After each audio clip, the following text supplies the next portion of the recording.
नमस्कार साथियों, स्वागत है आपका हमारे चैनल सनराइजर्स में। अगर आप इग्नू के स्टूडेंट हैं और आप इग्नू की प्रिपरेशन कर रहे हैं तो आपको करना है सिर्फ एक छोटा सा काम। आपको हमारे होम पेज पे जाना है। यहाँ पे बीच में एक प्लेलिस्ट का ऑप्शन होगा, आपको उस पर क्लिक करना है। उसके बाद कुछ इस टाइप का पेज खुल जाएगा। आपको अपने सिलेबस सेलेक्ट करना है, उसकी प्रिपरेशन को स्टार्ट करना है। तो चलिए चलते हैं आज के लेक्चर की तरफ।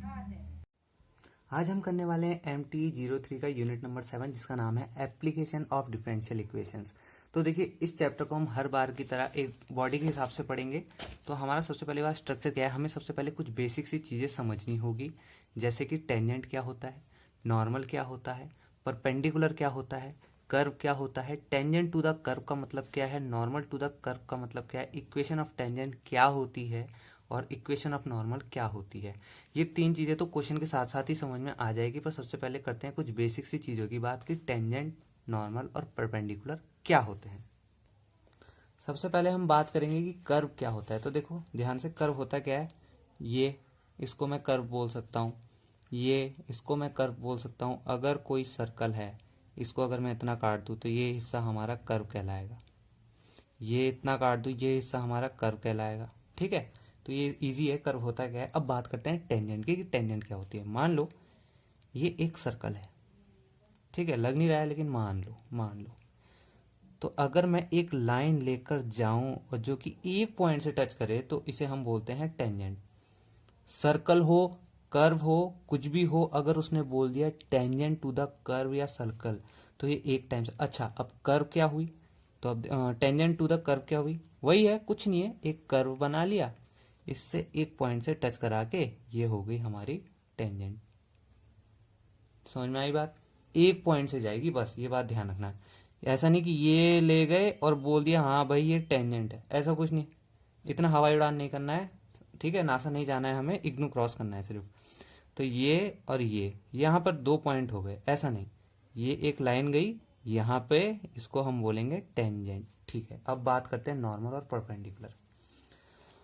देखना, ज्यादातर कर्व के केस में और सर्कल के केस में आपका जो वर्ड है नॉर्मल यूज होगा, परपेंडिकुलर नहीं होगा। अब ऐसा क्यों है और इन दोनों में डिफरेंस क्या है ये भी सुन लो।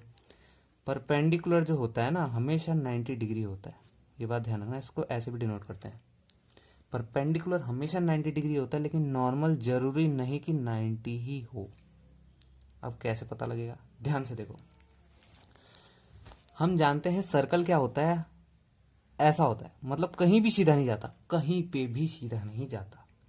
अगर मैं बोल दूं ये लाइन है, ठीक है, इसको ऐसे में देख लो, ठीक है, अगर मैं बोल दूं कि भैया ये लाइन है, आप जानते हो कि सर्कल हल्का हल्का कर्व होता रहता है नीचे के साइड, तो ये एंगल कभी भी 90 नहीं होगा।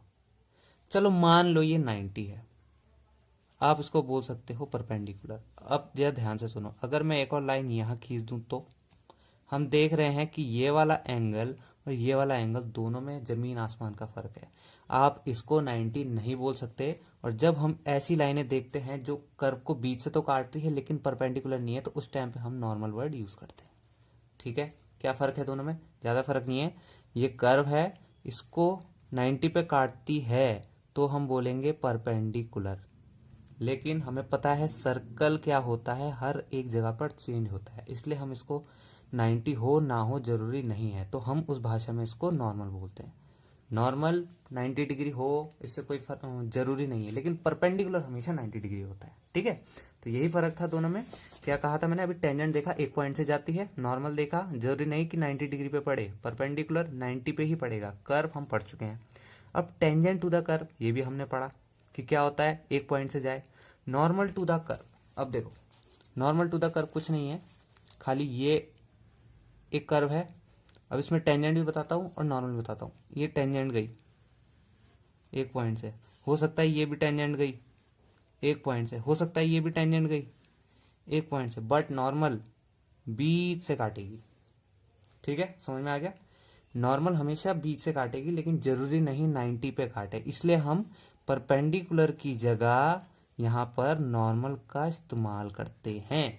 समझ में आ गया, छोटे मोटे बेसिक कॉन्सेप्ट है, पेपर में बहुत ज्यादा काम आते हैं, इसलिए इन्हें ध्यान से पढ़ के जाना है कि टेंजेंट एक पॉइंट से जाती है, नॉर्मल जरूरी नहीं 90 हो, इसलिए कर्व में नॉर्मल ये बीच से तो जा रही है, लेकिन 90 हो ना हो इसका कोई सबूत नहीं है, वैसे तो 90 कभी नहीं होने वाली।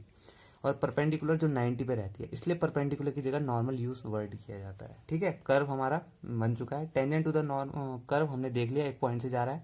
नॉर्मल टू द कर्व बीच से। अब बात करेंगे क्वेश्चंस की, क्वेश्चंस कैसे पूछे जाते हैं। अब चलते चलो। ठीक है, सबसे पहले हमने देखा टेंजेंट एंड नॉर्मल, इस टॉपिक को ही सबसे पहले मैं आपको पढ़ाता हूँ। सबसे पहले तो देखो, इक्वेशन ऑफ लाइन 3 प्रकार की होती है। ठीक है, इक्वेशन ऑफ लाइन 3 प्रकार की होती है, स्लोप, इंटरसेप्ट, पॉइंट स्लोप और स्टैंडर्ड। इनमें से इस चैप्टर में जो सबसे ज्यादा फोकस होगा वो सिर्फ इस वाली में होगा। तो सबसे ज्यादा जो फोकस होने वाला है वो है बीच वाले में, पॉइंट स्लोप फॉर्म। यही है इक्वेशन ऑफ, जो भी आप बोलोगे पॉइंट स्लोप फॉर्म। देखो, इक्वेशन ऑफ लाइन 3 होती है, इसको हमें चौथे चैप्टर में हमने पढ़ लिया है। हमने देखा कितना ज्यादा यूज इसका था। ये काम आती है ग्राफ बनाने के टाइम पे, जब ग्राफ हो। ठीक है, यहाँ पे ABC कोई भी रियल नंबर है। यहाँ पर हम इसको पढ़ेंगे, पॉइंट स्लोप फॉर्म। स्लोप क्या होता है इससे पहले वाले लेक्चर्स में आपको बता चुका हूँ। तो ये है आपकी पॉइंट स्लोप फॉर्म। आपको दिख रहा है M क्या होता है, स्लोप X1 क्या होता है और Y1 क्या होता है। आइए इसके बारे में थोड़ा पढ़ लेते हैं। सबसे पहले तो मैं आपको बता दूं, कोई भी लाइन अगर है तो उसके X1 और Y1 इन कोऑर्डिनेट्स को बोला जाता है जहां से शुरू है, और X2 Y2 इनको बोले जाते हैं जहाँ पे खत्म है। लेकिन पता कैसे चले कि भैया कहाँ से शुरू है कहाँ से खत्म, इसलिए X2 X1 आप इसको भी बोल सकते हो और X1 X2 इसको भी बोल सकते हो। क्वेश्चन में जो पहले लिखी हुई रहेगी लाइन उसको X1 X2 समझ Y1 समझ लेना। ठीक है, अब यहाँ पर X1 Y1 क्या है, जरा ध्यान से देखो। मैंने क्या कहा, कर्व से एक लाइन जाएगी एक पॉइंट को छूते हुए। इस पॉइंट का मतलब क्या हो सकता है, X1 या Y1।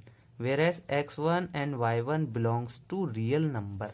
अब रियल नंबर क्या होते हैं, ध्यान से देखो, -5, -4, -3, -2, -1 डॉट डॉट डॉट, सारे नंबर। ठीक है, सारे नंबर को रियल नंबर बोलते हैं, पॉजिटिव नेगेटिव। ठीक है, तो चलो इसको पढ़ते हुए चलते हैं, क्योंकि हम जानते हैं जो ग्राफ है उसमें नेगेटिव पॉजिटिव सारी वैल्यू होती है। ठीक है, अब जरा ध्यान से देखो, यहाँ पर X1 और Y1 की जगह ये दो वैल्यूज पुट होंगी और M की जगह आएगा स्लोप। क्वेश्चन कैसे पूछेगा, यहाँ सारी डिटेल मैंने आपको दे रखी है। M होता है स्लोप, X1 क्या होगा, X एक्सिस का कोऑर्डिनेट, Y एक्सिस क्या होगा, Y एक्सिस का कोऑर्डिनेट। अब इक्वेशन ऑफ टेंजेंट क्या होती है ये तो आपको रटनी पड़ेगी। कहाँ से आई क्या आई, इग्नू कभी नहीं पूछेगा ये कहाँ से आई, सीधा क्वेश्चन दे मारेगा और सीधा आपकी बीच की विकेट उड़ाएगा। तो इसको ध्यान से देखो, ये होती है इक्वेशन ऑफ टेंजेंट। ठीक है, क्या है इन दोनों में, जरा देखो, ज्यादा फर्क नहीं है। M की जगह खाली dy/dx है, और ये जो P है ना, ये वो पॉइंट है जिसपे टच कर रहा है किसी मतलब देखो, इक्वेशन ऑफ टेंजेंट।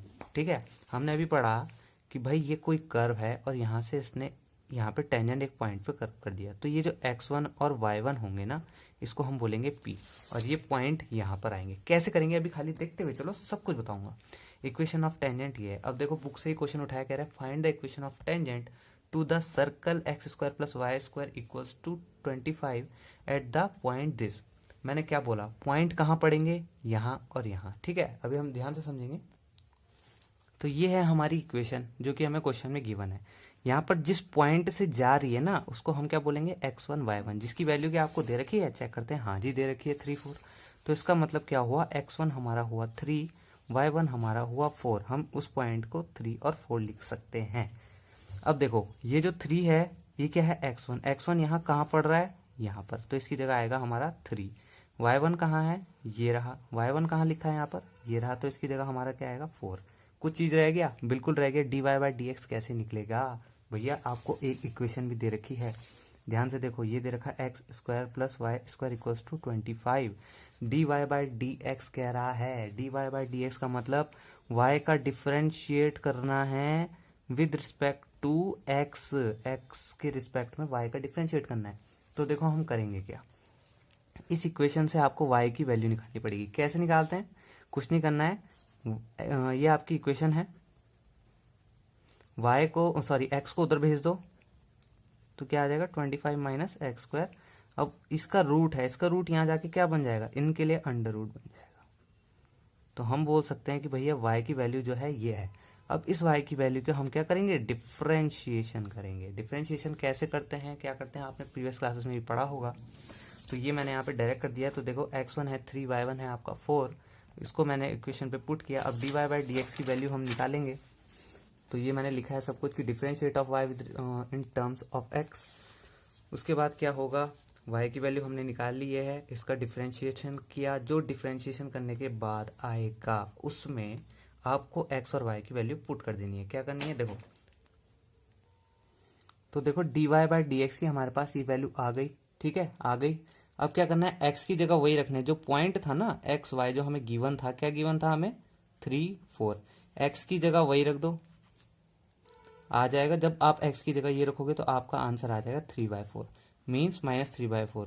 जब dy dx की वैल्यू है आपको मिल चुकी है, आप इसको चाहे तो ऐसा भी लिख सकते हो, dy dx मैंने आपको बताया था इक्वेशन में क्या लिखा था यहाँ p, आप इसको ऐसा भी लिख सकते हो dy dx और x1 और y1, ऐसा भी लिख सकते हो। या तो फिर आप ये भी लिख सकते हो dy dx 3 और 4, ऐसा भी लिख सकते हो, कोई फर्क नहीं पड़ता, ठीक है। तो आपने देखा कि आपके पास dy dx की वैल्यू आ चुकी है। अब क्या बचा, अब कुछ भी नहीं बचा साथियों, आपको करना कुछ नहीं है। जो इक्वेशन ऑफ टेंजेंट थी वो क्या थी, हमने देखा, तो हमने देखा कि x1 की वैल्यू हमारे पास है, बिल्कुल है, y1 की है, बिल्कुल है, dy बाई डी एक्स हमारा निकल गया, बिल्कुल निकल गया, -3/4। अब करना क्या है, कुछ नहीं, y ऐसी रहेगा, x की जगह जो आपकी वैल्यू आई वो रखोगे, सॉरी y1 की जो वैल्यू है वो रखोगे, dy dx की जगह वो रखोगे जो आपको आया -3/4, x का x ऐसी रहेगा माइनस, और x1 की जगह वो रखोगे जो आपका आया है। इस तरीके से आपकी इक्वेशन ऑफ टेंजेंट निकल जाएगी। आप चाहे तो इसको ऐसा भी लिख सकते हो, ठीक है, ब्रैकेट बना रखा है, ठीक है। तो इक्वेशन ऑफ टेंजेंट आपको समझ में आया। क्या करना है, कुछ नहीं करना है, 3 स्टेप में हम लोगों ने समझा। सबसे पहले तो मैं आपको स्टेप बना के समझा देता हूँ।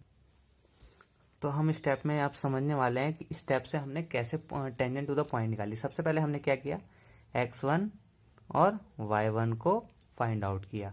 स्टेप ये क्या था हमारा 1। स्टेप 2 क्या था, dy बाय डी एक्स को फाइंड करना। लेकिन इस dy बाय डी एक्स को फाइंड करने से पहले हमने क्या किया था, हमने y की वैल्यू को फाइंड आउट किया।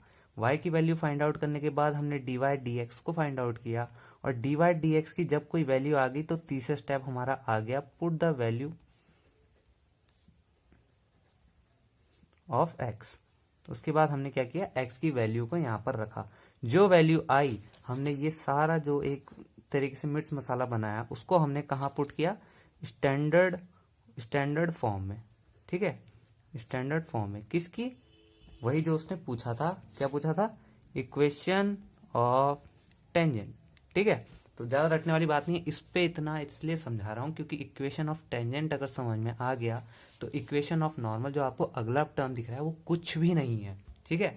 तो इसलिए ध्यान से देखना, जो आपको पॉइंट दिए गए होंगे वो हो जाएंगे आपके x1 और y1, जो पॉइंट दिए गए होंगे, y की वैल्यू निकालेंगे, उसका डिफ्रेंशिएट करेंगे, उसमें x और y की वैल्यू रखेंगे, और जब लास्ट में हमारे पास सब कुछ आ जाएगा तो हमने क्या करना है, y माइनस y1 इसकी जगह हमें वैल्यू रख देनी है, इक्वल्स टू ऐसी रहेगा, dy बाय डी एक्स इसकी जगह वैल्यू रख देंगे बाकी सब कुछ, और उसके बाद x ऐसी रहेगा -x1। तो इसमें जो एक ध्यान रखने वाली बात है, ये और ये टर्म चेंज होगा, बाकी सारे वैसे ही रहने वाले हैं। अब इक्वेशन ऑफ नॉर्मल कुछ भी नहीं है, सिर्फ क्या किया गया है जरा ध्यान से देखो, ठीक है। इक्वेशन ऑफ टेंजेंट आ गई समझ में, सेम प्रोसीजर है, सब कुछ सेम है, सिर्फ एक चीज का फर्क है, क्या, इस बार dy dx से नीचे होगा और ऊपर -1, ठीक है। कैसे होगा देखते हैं, चुटकी में समझ में आ जाएगा। देखो, find the equation of the tangent and the normal at theta equals to π/3, ठीक है, to the curve given by this, ठीक है। x की वैल्यू, सॉरी ये थोड़ा हम आगे चले गए। अब नॉर्मल टू द कर्व देखना है हमें, नॉर्मल टू द कर्व कैसे होगा। ये नॉर्मल लाइन मैंने आपको बताया था, नॉर्मल लाइन बीच में से जाएगी, टेंजेंट ये है। अब जरा इस क्वेश्चन को जरा ध्यान से देखो, वही क्वेश्चन है, सेम क्वेश्चन, कह रहा है find the equation of normal. आपको पॉइंट यही दिए गए हैं, इक्वेशन ऑफ नॉर्मल। देखो क्या करना था, अब क्या करना है, मैंने क्या बोला था, x1 y1 को फाइंड आउट करो, हमें मिल चुके हैं। अब इसका डिफरेंशिएट करो, सब कुछ सेम है, बस इस बार dy बाय डी एक्स की जो वैल्यू है वो आपको रख देनी है नीचे। नीचे रखोगे तो हमारा पहले वाला आंसर जो था हमारा क्या आया था, 3/4, सेम आंसर आएगा, बस इस बार 4/3 आएगा और माइनस में, क्या सही है, हाँ देखो वही है 4/3 और माइनस में, बस इससे ज्यादा और कुछ है नहीं। अच्छा, इसका माइनस इसके माइनस से कट गया, इसलिए इसमें ज्यादा। अब देखते जरा क्वेश्चन देखते हैं क्या वैसा ही आ रहा है। तो देखो क्या कह रहा है, find the equation of the tangent and normal. मैंने आपको बताया प्रोसीजर क्या है, टू द कर्व क्या करना है, इसमें देखो y की वैल्यू जो है डायरेक्ट दे रखी है, तो हमें इसमें ज़्यादा सॉल्व करने की जरूरत है नहीं। इसका डिफरेंशिएट कर देना x के रिस्पेक्ट में, x1 y1 आपको दे रखा है, डिफरेंशिएट करके नॉर्मल निकाल लोगे। ये वाला क्वेश्चन भी इजीली हो जाएगा। ठीक है, तो नॉर्मल और टेंजेंट में एक ही चीज़ का फर्क था, जो आपकी डी वाई डी एक्स की जो वैल्यू है वो इसमें नीचे आ रही है, और उस वाले में डी वाई डी एक्स की जो वैल्यू थी वो ऊपर थी। ठीक है, इसमें ज़्यादा घबराना नहीं है। नेक्स्ट क्वेश्चन देखो ये वाला, tangents and normals in parametric form. Most important question है, 3 से 4 मार्क्स में पूछ लिया जाता है। तो देखो क्या करना है, find the equation of the tangent and normal, दोनों की आपको इक्वेशन निकालनी है। और कह रहा है at theta equals to this to the curve is given by x y. हमने देखा कि हमें d y by d x चाहिए था, क्या यहाँ पर y की वैल्यू है? नहीं है। कैसे निकालेंगे, ध्यान से देखो। हमने डिफरेंशिएट का एक सेंस पढ़ा था, हम जिसको बोलते थे चेन रूल या डिवीजन रूल भी बोलते, चेन रूल तो कुछ और हो गया, सॉरी, डिवीजन रूल भी बोलते थे, जिसमें हम d y by d x को कुछ इस हिसाब से डिनोट करते थे। ठीक है, अच्छा अब मैंने दी थीटा ही क्यों लिया? देखो लेने को आप कुछ भी ले सकते हो, फर्क नहीं पड़ता। ठीक है, लेने को आप कुछ भी ले सकते हो, फर्क नहीं पड़ता। मैंने देखो, आप चाहे तो डी एक्स और डी वाई को आप चाहे तो d x by d t और d y by d t ये भी लिख सकते हो। क्यों लिख सकते हो? डी टी से डी टी कटेगा, आपका answer d x by d y ही आना है। ठीक है, उसी तरीके से d y by d x को आप d y by d x और sorry d y by d t और d x by d T भी लिख सकते हो, कोई फर्क नहीं पड़ता। लेकिन मैंने थीटा इसलिए लिया क्योंकि हमें दिख रहा है जो हमारा एक्स है वो थीटा में है, वाई है जो है थीटा में है। अगर हमारा एंगल ही थीटा में है तो आप किसी से भी डिफरेंशिएट कर लो, नहीं होगा थीटा को छोड़ के, थीटा ही इसको डिफरेंशिएट कर सकता है, क्योंकि विद रिस्पेक्ट टू दिस। तो हमने क्या करा, d y by d x को d y by d theta d x by d theta में कन्वर्ट किया। अच्छा पेपर में कैसा आएगा, ध्यान से सुनो। X equals to a sine theta की जगह वो आपको टी दे देगा, तब क्या करना है, d y by d t d x by d t. अच्छा अगर आपको यहाँ पर p दे दिया तब क्या करना है, d y by d p d x by d t. मतलब जो चीज़ आपको यहाँ अल्फा बीटा गामा ओमेगा यहाँ पर देगा, आपको उसी को नीचे रख देना है। ये आपकी हो गई फर्स्ट इक्वेशन। अब क्या करेंगे, d y by d theta और d x by d theta की क्या निकाल सकते हो आप लोग वैल्यू चुटकियों में। y की वैल्यू आपके पास है, थीटा के रिस्पेक्ट में इसको डिफ्रेंशिएट कर दो, और जो x की वैल्यू आपके पास है थीटा के रिस्पेक्ट में उसको डिफ्रेंशिएट कर दो। D y by d theta की वैल्यू आपकी कुछ इस प्रकार से आ जाएगी। अब क्या करना है, इन दो की वैल्यू यहाँ रख दो, अपनी लैंग्वेज में लिख लेना कि फ्रॉम इक्वेशन 2 और 3। जब आप इसकी वैल्यू यहाँ पे लिख दोगे तो आप डिवाइड कर लोगे, ए से ए कट जाएगा, माइनस का साइन वैसे ही रहेगा। हम जानते हैं sine upon cos equals to tan theta होता है। ठीक है, अब टेन थीटा आ गया हमारे पास, क्या आ गया, d y by d x आ चुका है। ठीक है, ध्यान रखना है, d y by d x आ चुका है। लेकिन हमें क्या चाहिए था, x की वैल्यू भी चाहिए, हमें y की वैल्यू भी चाहिए। x हमारा ये है, यहाँ पर क्या चीज़ मिसिंग है, थीटा। थीटा की वैल्यू गिवन है, हाँ जी बिल्कुल गिवन है।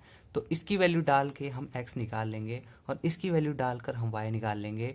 कॉस पाई बाय 3 कितना होता है आपको पता होना चाहिए, साइन पाई बाय 3 कितना होता है आपको पता होना चाहिए। जब आप इन तीनों की वैल्यू निकाल दोगे, इस d y by d theta में भी जो आपको ये थीटा है इसमें पाई बाय 3 रख देना। जब आप इनकी वैल्यूज को रख दोगे तो आपकी easily equation of a line निकल जाएगी। इक्वेशन ऑफ टेंजेंट वही है जो था, फॉर्मूला सेम है, y माइनस ये आपका y1 है। अब y1 कैसे निकलेगा, ये रहा आपका y1, ये है। ठीक है, ये y1 है, थीटा की जगह थीटा रख देंगे, सॉल्व कर देंगे। इक्वल्स टू क्या था यहाँ पे, d y by d x. Equation of tangent क्या थी, d y by d x. D y by d x क्या है, ये रहा, माइनस टेन थीटा। थीटा की वैल्यू क्या थी, पाई बाय 3 रखोगे, √3 आएगा, माइनस है तो ये माइनस √3, एक्स माइनस x1। ठीक है, तो ये रहा इस तरीके से। और ये दोनों क्वेश्चन देखो मैंने आपको क्या बोला था, टी दे देगा। देखो इस बार टी दिया है थीटा की जगह, क्या टी की वैल्यू दे रखी, बिल्कुल दे रखी है। तो वही करना है, d y by d t d x by d t differentiate करना, टी की वैल्यू रख देना, इजीली हो जाएगा। और ये वाला क्वेश्चन तो पूरा ऊपर जैसा ही है, इसमें तो कुछ है ही नहीं। आगे वाले वीडियोस में आगे वाले चैप्टर्स को कवर करेंगे। आज का ये जो वीडियो था, किसी ने कमेंट किया था कि चैप्टर 6 से भी आप बनाएं। चैप्टर 6 हो चुका था, इंपॉर्टेंट चीज़ें बता चुका हूँ, चैप्टर 7 है। आज के लिए सिर्फ इतना ही, धन्यवाद।